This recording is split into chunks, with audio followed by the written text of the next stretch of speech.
င်္ဂလာပါတငယ်ချင်းတို့ရေဒီနေ့တော့မုတ်လင်များမုတ်အုပ်ကလေးလှုပ်ရှားကြရအောင်နော်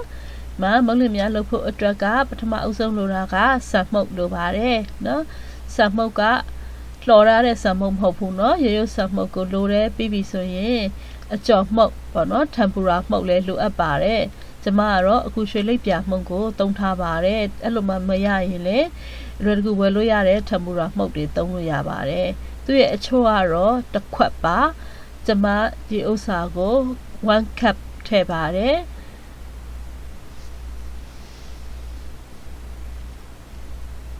တမ်ပူရာမှုတ်က1 cup ပြီးပြီဆိုရင်စက်မှုတ်ကလည်းသူနဲ့အချိုးညီညီထည့်ရပါမယ်1 cup ပါပဲရှင်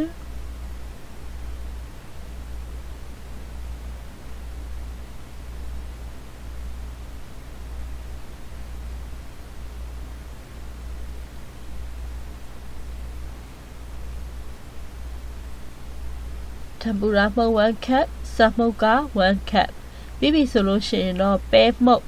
အစိမ်းမှုတ်ကိုထည့်ပါတယ်သူကတော့ teaspoon ပါနော်2 teaspoon လိုအပ်ပါတယ်ဒီလက်ဖေးဖြော်တဲ့စွန်းနဲ့နှစ်စွန်းပြီးပြီဆိုရင်စားလေးရတော့အနည်းငယ်ထည့်ပါမယ်ဒါပါပဲအရန်ကိုရိုးရှင်းပါတယ်နော်မုံလင်များလောက်ရတာကသူ့ကိုမှုတ်တွေအလုံး23အောင်မှွေလိုက်မယ်ပြီးပြီဆိုလို့ရှိရင်တော့ရေထည့်ရပါမယ်ရေအချိုးကကြတော့လေဒီကောင်က4.5 cup နော်4ခွက်ခွဲဒါမှမဟုတ်လို့ရှိရင်လီတာနဲ့ဆိုရင်1လီတာပါ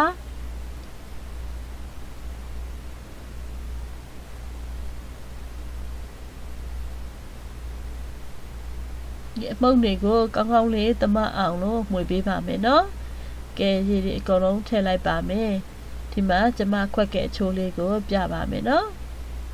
ဒီကောင်က4.5 cup သို့မဟုတ်လို့ရှိရင်လေဒီမှာလီတာနဲ့ဆိုရင်1လီတာပါနော်ပြီးပြီဆိုရင်သူ့ကိုနှက်ဆက်အောင်မှွေပေးမယ်အားလုံးအရင်ပြောသွားအောင်ဒီမှွေနေစရာမလိုဘူးဘာလို့ဆိုတော့ကျမမိနစ်30နှက်ထားမှာပါနော်မိနစ်30နှက်ထားပြီးတဲ့အချိန်မှာဆိုရင်အခုလိုမျိုးကောင်းလေးနှက်နေပြီးတော့နှက်နေတာကိုတွေ့ရပါမယ်ကဲ CO လေးကိုတည်ထားပြီးပြီဆိုလို့ရှိရင်တော့မုံနစ်ကလေးတွေထည့်လိုက်ရုံပါပဲเนาะသူ့ကိုအိုးကိုမီးပုံပေါ်မှာပူအောင်တင်မယ်တင်ပြီးပြီဆိုရင်စီထည့်မယ်စီထည့်ပြီးတော့စီတွေကောင်းကောင်းပွက်ဆူလာပြီဆိုလို့ရှိရင်တော့ဒီမှာ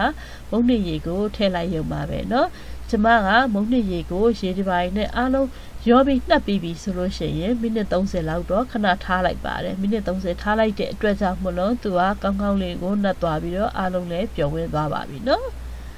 ဆိုရင်ဒါမုတ်သားကိုရရှိပြီဆိုရင်တော့ကိုကြိုက်တဲ့အစာပလာလေးတွေထည့်မယ်ကျမကတော့ပပိုင်မာတော့စားတဲ့အတိုင်းရိုးရိုးရှင်းရှင်းလေးပေါ့နော်ပဲပြုတ်ကဲနန်းနန်းပင်ရဲ့ထည့်ပါမယ်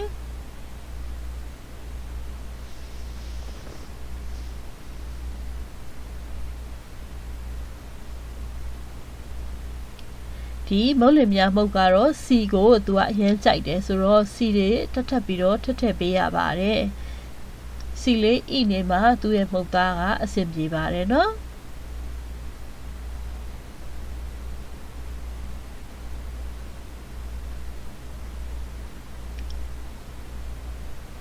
ဒီအိုးကကျမဝယ်တာကကိုရီးယားအိုးမဟုတ်ဘူးအိန္ဒိယလာတဲ့အိုးဆိုတော့မုတ်လင်များလုပ်ဖို့အတွက်အရန်အကြိုက်ပဲเนาะဘာလို့ဆိုသူ့မှာအဖုံးလေးလဲပါတယ်ဆိုတော့ကျမတို့အဖုံးလေးခဏအုပ်ထားပြီးတော့မုတ်သားအကျက်ညီအောင်ပေါ့เนาะထားဖို့အတွက်လည်းအဆင်သင့်ပါပဲသူကဒီကဲကိုမုတ်လင်များလုပ်ဖို့အတွက်ဆိုလို့ရှိရင်ကွက်တီအိုးမျိုးစားလေးပဲเนาะဒါက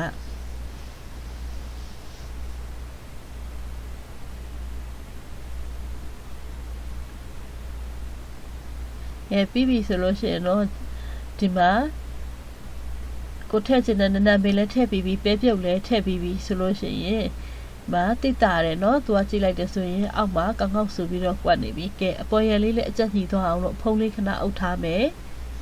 ကဲပြီးပြီဆိုရင်ထိုးကလော်ကြည့်လိုက်ပြီဆိုလွယ်တကူကော်ဝါဆိုရပါပြီเนาะငုံဦးနဲ့လုပ်မယ်ဆိုလို့ရှိရင်တော့တစ်ခုတတိထားမှာသူကမုတ်သားကိုထည့်တဲ့အခါကျရင်ပြည့်နေအောင်ထိမထည့်ဘဲနဲ့ဟိုစားတဝက်ကြော်လောက်ကလေးပဲထည့်မယ်เนาะဒါမှငုံထည့်လိုက်ပြီဆိုလို့ရှိရင်အပြည့်ဖြစ်သွားပြီပဲပြုတ်နေရကိစ္စမရှိပေမဲ့ငုံနဲ့လုပ်ပြီဆိုရင်တော့နည်းနည်းတတိထားရပါမယ်เนาะ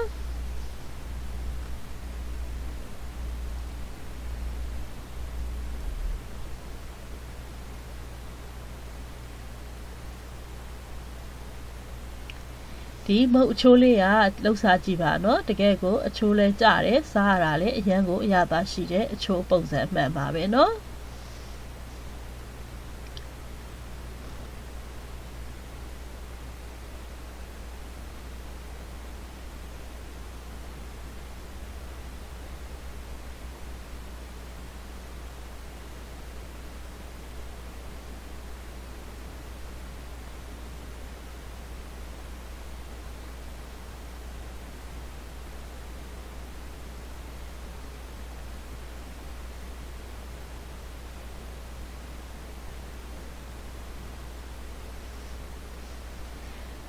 မုတ်ဆက်ရတာအရန်ကိုရွှေရှင်းပါတယ်နော်လွယ်လွယ်ကူကူပဲလှုပ်ရှားလို့ရတယ်ဒီအိုးလေးကရှိမယ်ဆိုရင်အချိန်မီအလွယ်တကူလှုပ်ရှားလို့ရပါတယ်နော်အရန်ကိုရွှေရှင်းတဲ့နည်းလေးပါပဲစားကြည့်တဲ့အခါမှာလည်းအရန်အရသာကောင်းတယ်ဆိုတော့တွေ့ရပါလိမ့်မယ်နော်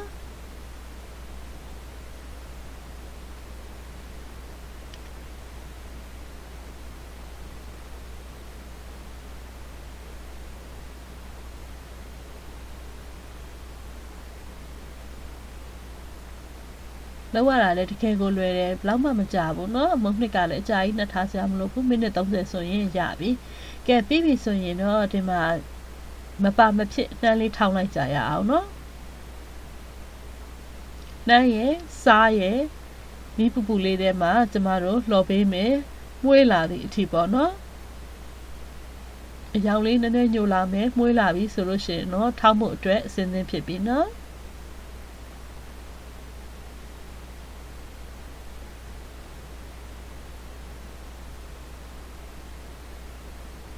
ကဲအခုဆိုလို့ရှိရင်နှမ်းလေးကအယောင်ပြောင်းလာပြီနည်းနည်းညိုလာပြီပြီးပြီဆိုရင်အနှမ်းကလည်းတော်တော်မှုေးနေပြီဆိုတော့ညက်သွားအောင်ထောင်းလိုက်ကြရအောင်နော်